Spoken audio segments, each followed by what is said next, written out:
Welcome to Preps Plus Extra, the Milwaukee Journal Sentinel's online high school sports show, where each week we'll talk about some of the top issues of the day involving high school sports. This is the season opening episode of Preps Plus Extra, and joining me as usual, J.R. Radcliffe, sports director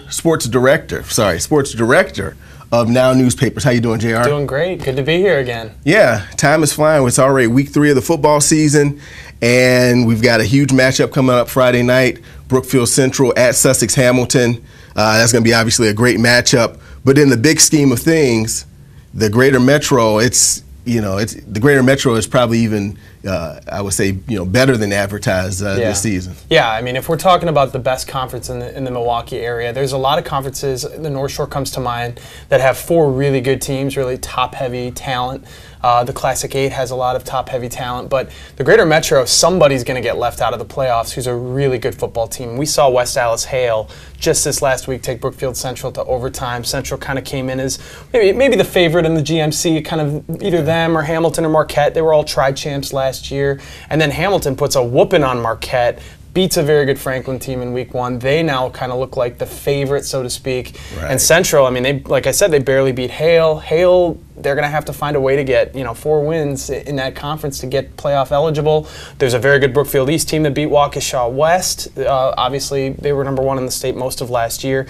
There's a very good Menominee Falls team that, I don't know how they're going to get 4 wins. Right. So it's a very, top to bottom, we're talking about probably the best conference in the area, and somebody's going to have to stay home when playoffs roll around. Yeah, and I mean, you talk about Hale. I mean, West Allis Hale in the season opener, they go down and beat Lake Geneva Badger. Yeah, great win. Yeah, which is one of the favorites in the Southern Lakes. I mean, with all due respect to Hale, there's a chance Badger will be in the playoffs. Right. And Hale might be on the outside looking in just because of the depth of that conference. Right, and the Southern Lakes are no slouch. Remember how great they were last year. Waterford, Badger. I think they had tri-champs last year too. Wilmot's in there. Yeah, I mean, that's Wilmot. some great teams in there, and to go and beat the favorite, like you said, that was an awesome win for Hale. Yeah, and Hale's got a first-year coach. Speaking of first-year coaches, there's a guy out at Mukwonago who seems like he's doing some pretty good things. Clay Iverson. Right. They're probably the best 0-2 team if they can take that as a compliment. Right. At this stage of the year. But I mean, you've seen them play. Mm-hmm.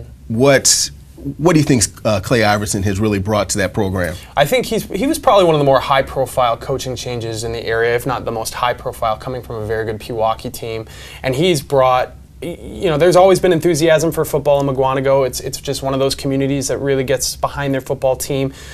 He's had good things to say about what Bill Schulte did for that program for the last 6 years.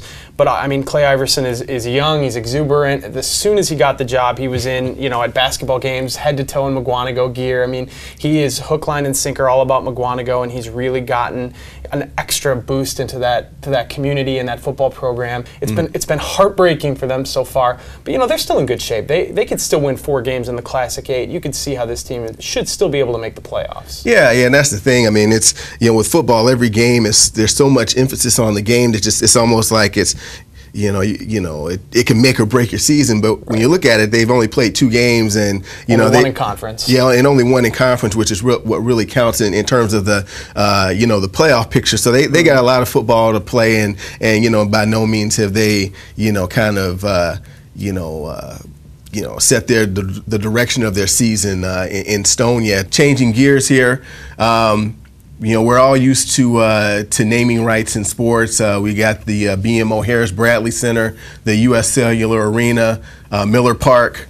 But now some of that may start trickling down to the high school arena. In case you haven't heard, Fort Atkinson High School, they have sold the naming rights to their football field, which is now Jones Dairy Farm Stadium, and to their their gym, which is now going to be called Premier Bank Gym.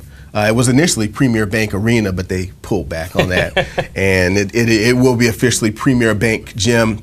And really, it's just another, I think a creative way of bringing money into your athletic department when you really need it. But I mean, we see this a little bit on maybe on a lower level or to a lesser extent. Even at some schools where they have to get creative with advertising and fundraising. What are some of the things you've seen? Well, Sussex Hamilton, we talked about them. They have a brand new football scoreboard. There's a comparable scoreboard that'll be in their basketball gym as well. They're billing it as the first and only of its kind right now in prep athletics. It's got a full-fledged video board. They can show highlight packages. They can show commercials, short commercials filmed for the board during breaks in the action. Arrowhead High School has a very nice scoreboard with scrolling advertisements on it, and certainly you see the signage at various places, advertisers for boosting the athletic programs. I just think it's a way of life now. We're talking about, this is something we've seen, like you said, at higher levels. There's a trickle-down effect, and especially the way, schools have to be more creative about getting money into their sports programs, and this is certainly a way to do it.